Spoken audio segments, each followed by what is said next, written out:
बड़ा धुआंधार प्रचार है लगातार। कितने गांव कवर हो गए? अभी 20 के आसपास हो गए होंगे जी। कितने अभी? 16 हो गए जी। 16। कितने बजे उठते हो सुबह?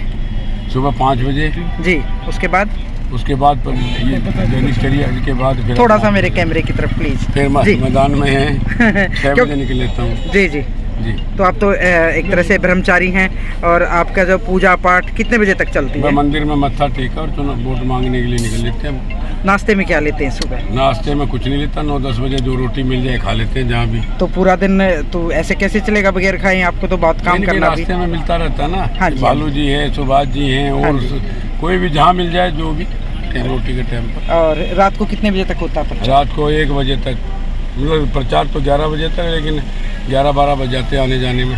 उम्र कितनी होगी महाराज जी? सब पूछते हैं कि महाराज की उम्र कितनी है? 57 साल का हो गया जी मैं। तो थोड़ा सा भी हरकत ही नहीं लग रही आपको? हरकत कोई नहीं है।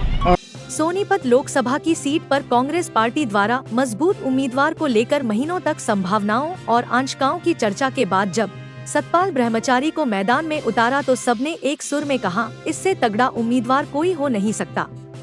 मगर टिकट कैसी मिली और इस सीट पर 79 दावेदारों ने अपना दावा भी जताया था।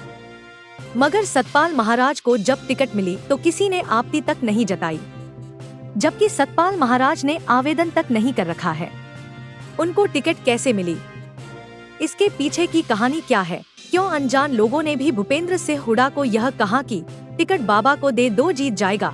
इन सब बातों का खुलासा आज सतपाल महाराज ने गोहाना की पुरानी अनाज मंडी के अग्रवाल सत्संग भवन में मंडी के व्यापारियों के सामने किया तो सबने ठहाके लगा दिए। इस दौरान उन्होंने महाराजा अग्रसेन की प्रतिमा पर माल्यार्पण कर गोहाना हलके के कार्यक्रमों का शुभारंभ किया और अपने सेवकों को आशीर्वाद देते हुए उन्होंने व्यापारियों को क्या आश्वासन दिया? टायल साहब भी मेरे साथ उम्मीदवार थे और गोहाना के ही क्यों चोर साहब भाई 79 आदमियों ने आवेदन दिया था, 79। सबके सबने एक तरफ से, टायल साहब लास्ट वाले दिन थे, नरवाल जी, चौधरी साहब और 5 विधायक यहाँ के, सब ने एक उससे कहा सतपाल ब्रह्मचारी को टिकट देते हैं और चौधरी साहब ने बात मानी। दिक्कत ये थी भाई कहीं आ जाए, बाहर के हैं, 40-30 साल से हरिद्वार रह रहे हैं, यहाँ कम रह रहे हैं। लेकिन मैं आपको कहना चाहता हूँ, सारे लोग आप लोग तकरीबन जानते हैं, मेन आश्रम गुद्दी हमारी गांगुली में स्वामी जी से शुरुआत हुई लगभग 150-200 वर्ष पहले। फिर पांडु पिंडारा में आश्रम है, सफ़ीदों में एक पे कब्जा हो रखा था, खानसर बोलते थे, उसकी पाठशाला चलती थी, तो भी आजकल अपने पास है। रही बात गोहाना, पानीपत, सफ़ीदों, जींद, जुलाना, यहीं से सारी व्यवस्थाएं आश्रमों की होती हैं हमारे। लाला जी लास्ट में कह गए हुड्डा साहब को, बुलाया इनको, बोले मैं बिला गोहाना और पता कर लेता हूँ, विधायक जी से पूछ लिया, अग्रवाला मरब्राह्मणा में कैसार और जो 36 बिरादरी उसके भी लोगों से पूछ लेता हूँ। इनको बुला, मेरे को बताया, बोला ब्रह्मचारी जी इतने तो 50 साल की राजनीति में इतने टेलीफोन आपके लिए आए हैं, बहुत इतने टेलीफोन, इतने लोगों के ग्रामीण अंचल के, रात के 1 बजे 12 बजे जो भी देख के सीधा टेलीफोन सतपाल ब्रह्मचारी को दे दो जी टिकट। बोला जब बात होगी थी बार बार, माँ जी मैंने एक आदमी को ये नहीं कहा मेरी सतपाल कर दो। देखो MLA तो 5 थे ही भाई, मैं सुरेंद्र मैदान जी, चौधरी साहब, ये आपका भालू और सुभाष गांगुली और वाल्मीकि जी हैं, जयवीर वाल्मीकि जी खरखोदा से, सब ने एक मुश्त ये कहा सतपाल ब्रह्मचारी को टिकट दे दो। बल्कि तो साहब ने कहा ना तू जाने है, उनसे अपनी भाषा में तू जाने है। बोला ना जी, फिर क्यों कहो है? बोला जी रुका पड़ रहा दिया, ये बता दी बात आप। जो बोला ये बैठे सामने, बोला जी हमने तो सोची लाल कपड़ा ना कोई बाबा होगा, तो बोला ठीक है ना दे दो पंडित जी। तो हुड्डा साहब बोले भाई तुम वोट का तो इंतजाम करो, टिकट देना तो मेरा काम है, समय आएगा जब देखते हैं। तो मैं आपके माध्यम से भी हुड्डा साहब को आभारी हूँ, उन्होंने मेरा नाम चयन समिति में रखा। मंडी में पहुंचे, अग्रवाल महाराज से भी आशीर्वाद लिया और वैश्य समाज के काफ़ी लोगों ने आपको आश्वासन दिया। कैसा लगता है कि ऐसा हो पाएगा जितना आश्वासन दिया जा रहा है? देखिए मैं तो अन्न भी यहाँ का खाता हूँ। अच्छा। और हरिद्वार आश्रम आज से नहीं, 5-5 पीढ़ी के सेवक हैं, आश्रम चलाने वाले यही लोग हैं। और आज गोहाना में आकर के हर साल राशन लेने आते थे, राशन बल्कि 5-7 दिन बाद इकट्ठा करेंगे। जो चुनाव है यहाँ का अन्न खाया सतपाल ब्रह्मचारी ने, ऋण बहुत है। आज आपने एक राज खोला, एक राज खोला आपने कि टिकट चोरी करने वोट मांगने आए हैं। हाँ, एक टिकट का राज खोला आपने कि किस तरह से आपकी टिकट आई है। टिकट लोगों में सारे- बड़ी बेचैनी थी कि ये टिकट कैसे आई है। सारे देश को पता है और आपकी सोनीपत क्या पूरे हरियाणा की जनता को मैं धन्यवाद देना चाहता हूं, जो मुझे जानते भी नहीं, मेरी शक्ल भी नहीं देखी, उन लोगों ने मेरी सिफारिश लगाई है। इसके अलावा निडाना के ग्रामीणों का भाजपा सरकार के 10 साल में कुछ भी विकास न करवाए जाने पर उनका कैमरे पर गुस्सा देखिए। गोहाना और निडाना से सारिका की रिपोर्ट। जगत महान मीडिया संस्थान में आपका स्वागत है। शाम के 7 बजे हैं। जो लोकसभा का चुनाव है इन दिनों बहुत हो चला है। एक साइड तपती गर्मी, लू का मौसम, तो दूसरी तरफ मतदाताओं का तापमान बहुत बढ़ा हुआ है। मैं कहूँ मतदाताओं का भी प्रत्याशियों के साथ एक तरह से ब्लड प्रेशर हो गया। पूरे हिंदुस्तान में हरियाणा की खास चर्चा है, जहाँ 10 साल से भारतीय जनता पार्टी की सरकार का शासन है और कांग्रेस दोबारा सत्ता में लौटने के लिए बहुत ज़बरदस्त मेहनत कर रही है। लेकिन इस बार एक खास बात है, मैं लोगों से सुनूंगी, मैं कई दिनों से ये देख रही हूँ, सबके दिमाग में एक बात है कि भूपेंद्र हुड्डा ने टिकटों का बंटवारा बहुत बढ़िया किया है। तमाम बिरादरियों को साधा है इन टिकटों को लेकर। मैं इस वक्त जो जुलाना विधानसभा क्षेत्र उसके गांव निडाना में हूँ। मलिकों का गांव है और मलिक कहते हैं मीठे के भी लाड़े हों मलिक और तगड़े भी हों, ऐसा मैंने सुना है। तो बाबूजी आप ही से शुरू करूँगी मैं। पिछली बार लंबे टाइम से आपके यहाँ कांग्रेस का तो कोई बना नहीं, इनेलो का बना है, अब जजपा का है। तो भारतीय जनता पार्टी के 10 साल का जो कार्यकाल है उससे आप कितनी खुशी महसूस करते हैं? सबसे पहले तो मैं आपका और आपके चैनल का और आपके दर्शकों का धन्यवाद करना चाहूँगा, राम राम करना चाहूँगा। बहुत बहुत शुक्रिया। रही बात आपके सवाल की, हाँ जी, का ये हमारे हल्का जुलाना का दुर्भाग्य समझे, क्यों? जो कांग्रेस नहीं आ पाई।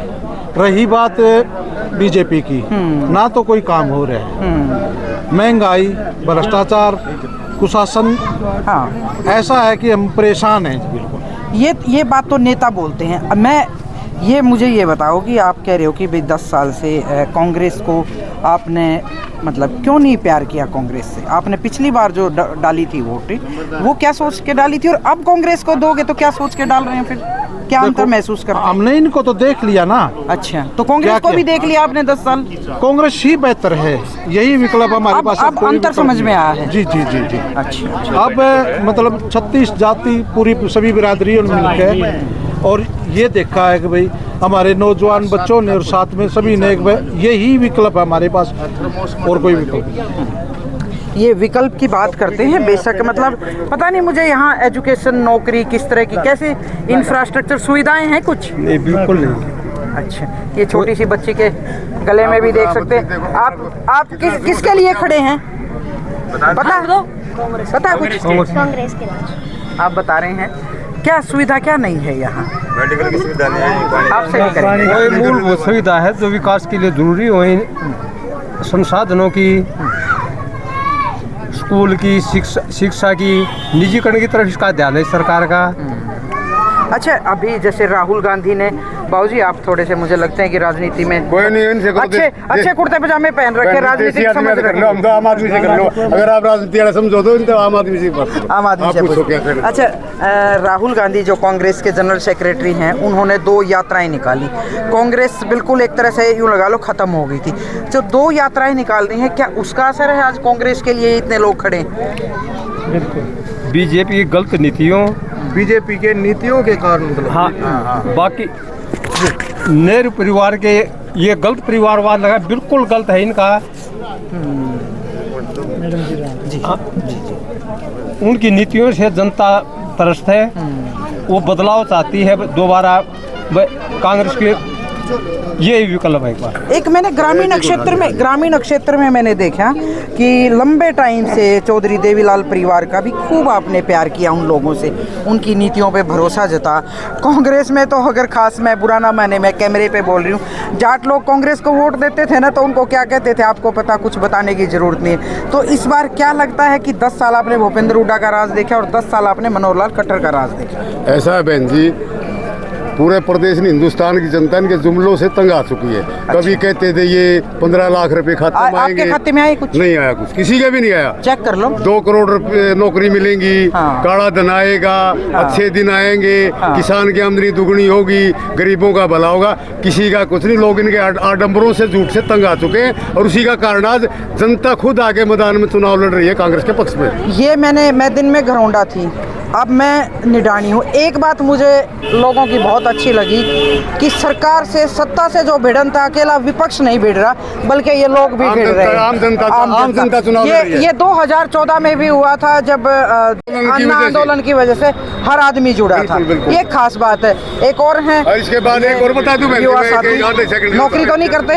नहीं जी। अच्छा, मैं आपसे पूछूंगी, ये इतने सारे जो मतलब ब्रह्मचारी को कितना जानते हो आप? आपका कैंडिडेट नया है, जानते हैं आप? बिल्कुल जी बिल्कुल। मैम पहले तो बात आपने ये कही कि नौकरी तो नहीं करते, हाँ। मैं उसी का जवाब दे दूं। हाँ बीजेपी ने नौकरियां छोड़ी ही नहीं तो करेंगे कहाँ? हाँ। बेरोजगारी लेकिन इधर ये बहुत आगे बढ़ रही है। लेकिन ये तो कहते हैं कि भाई ठीक है, हमने सारा सिस्टम खत्म कर दिया पुराना, और जो 70 साल में नहीं हुआ वो हमने किया। ये भारतीय जनता पार्टी के लोगों के दावे हैं। मैम खर्चे पर्चे के बारे में कहेंगे तो शायद हमारे पीछे भी CBI ED लग जाएगी, बाकी पब्लिक जानती है। ओहो, ऐसा है बहन जी, CBI एक सेकंड अगर इस बात का जवाब लो ना, हाँ, हाँ। खर्ची पर्ची का ईडी का, हाँ। ये जुमलेबाजी है। इनसे बड़ा भ्रष्ट एक व्यक्ति नहीं। जितने RSS के लोग हर जगह पे बैठा रहे, DC के पास, SP के पास या बोर्डों में, वो पैसे लेते काम होता। किसी आम आदमी ये नहीं पता, कागज नहीं आज तक पूरे हुए किसी के भी। आपको कैसे पता कि RSS के आदमी वहाँ पे? हाँ, टोटल RSS का मतलब है बहन जी, बिल्कुल देश ने गुमराह करो, भ्रम फैलाओ और अपने आपस में लड़ाओ, समाज को लड़ाओ, ये उनका काम है।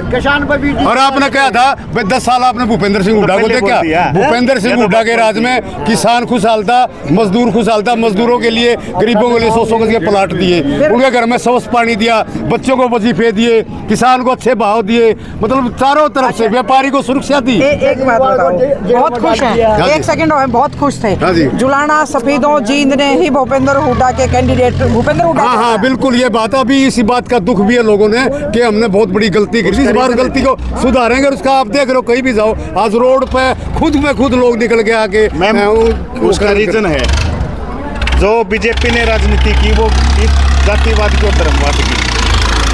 जातिवाद का नारा लेकर के बीजेपी इलेक्शन को जीत गई और भाईचारे के अंदर फूट आएगी। अब समझ में आई कुछ? अब पब्लिक को इस बात की समझ आएगी, अब उससे गुमराह नहीं होंगे। अगर बहन जी आधी सेकंड, अगर आप चेक करोगे नहीं, यहाँ हर वर्ग का आदमी आज रोड पे है बीजेपी के खिलाफ, कांग्रेस के पक्ष में। महाराज जी के भूपेंद्र, अब जात पात वाला कोई मैटर नहीं रहा। कर्मचारी जी को जानते हैं? जानते हैं कभी वहाँ नहाने गए हो क्या? ना, वैसे जानते हैं। लगता है आपको ज्यादा बढ़िया आदमी है। बढ़िया है, ठीक है, बढ़िया आदमी है। जबरदस्त के अच्छा, एक बात बताओ, मोहनलाल जो बड़ोली, उनमें क्या दिक्कत है? उसके दिक्कत है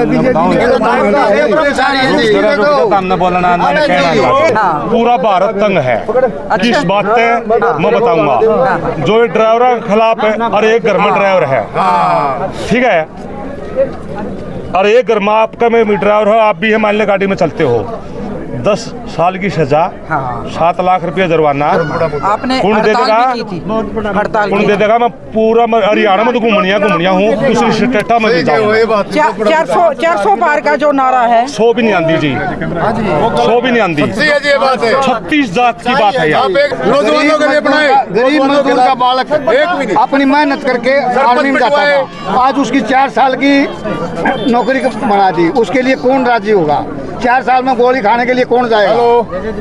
पहले क्या था, हमारे हर गांव के बच्चे 100-150 से 200 सुबह शाम रेस किया करते। अब किसी रोड पे नहीं। अब ये देखो, हेल्थ बढ़िया रहती थी नहीं, बच्चों की हेल्थ बढ़िया, वो भी खत्म होगी। गरीब तो जमीन बेच के, प्लाट और मकान बेच के विदेश में पलायन करने की ऐसी हालत है। प्रत्येक गांव में बच्चे की लाइन है।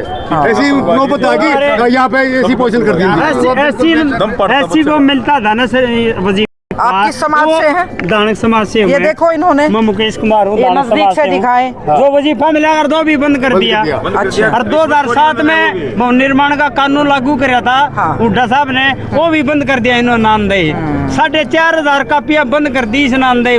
अच्छा, ये भवन निर्माण की कापी। आपकी समस्या है, आपको क्या लगता है कि अगर कांग्रेस पार्टी की सरकार आई तो आप लोगों का भला हो सकता है? हाँ, जरूर होगा भला, बिल्कुल होगा। इतना भरोसा? पूरा भरोसा 100% भरोसा मैम। जो नंबरदार है ना, जो फिलहाल है वो ठीक है, जो गुजर गया है ना, डेथ होगी तो आगे उसके बाद नंबरदारी नहीं मना। नहीं, पहले क्या होता था? पहले क्या होता था?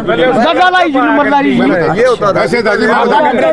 ऐसा मैं बताता हूँ। पहले क्या नंबरदार हर ठोड़े में है, एक नंबरदार देहांत हो गया, उसकी औलाद अगर काबिल है तो प्राथमिकता उसको थी, नहीं तो उसी पट्टी के जो किसानों की थी उसमें से वोटिंग होती थी, वो चुनाव दो। अच्छा एक बात अब ये आपको पता है क्या नया कानून में बताऊँ क्या क्या इन्होंने आगे नंबरदार एक्सपायर होने के बाद वो पोस्ट नहीं बनी जाएगी, बिल्कुल डिलीट कर दी।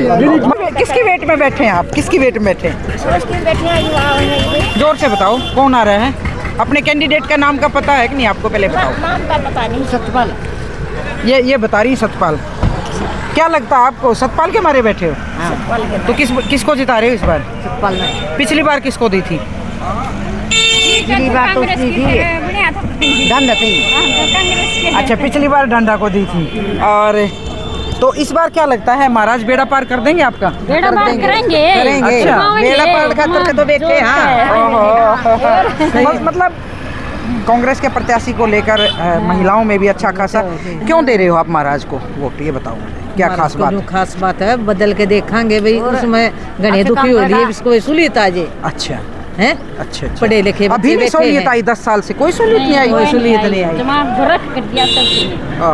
पढ़े लिखे बच्चे बैठे हैं। नहीं, जैसे जो पहले बन रहा था, हमें करीब बैठी करा, तो हमें करीब बैठे हैं तो उनका कुछ न कुछ रोजगार होने से पढ़ाई का क्या फायदा है? अच्छा, कांग्रेस सरकार आ गई, आपको क्या लगता है कि सबको नौकरी मिल जाएगी? भाई सबको नहीं मिलेगी तो सीधे सीधे मिल जाएगी, कोई घर में नहीं मिलेगी तो दूसरे भाई ने मिल जाएगी, बढ़ तो कोई नहीं भी बढ़ यहाँ दिए सब ने मिलेगी। अच्छा, देश के प्रधानमंत्री ने बहुत महिलाओं को सिलेंडर दिए हैं उज्ज्वला स्कीम के तहत।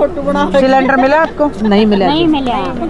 रसोई का बजट सही चल रहा है? नहीं मिलता भैया। नहीं, रसोई का बजट ठीक है, महंगाई का कम है? कम है, अपना बेरा है महंगाई का तो कितनी है? महंगाई कर रखी है। और पानी, पीने का पानी नहीं, तो पानी नहीं आता इनका। तो कैसे करते हो, कैसे काम चलाते हो फिर? आशीर्वाद ही आशीर्वाद है तन मन धन से ब्रह्मचारी जी का बड़े खुश नजर आ रहे हैं। बहुत खुश हूँ जी मैं, और बहुत भारी बहुमत से जीता हुआ।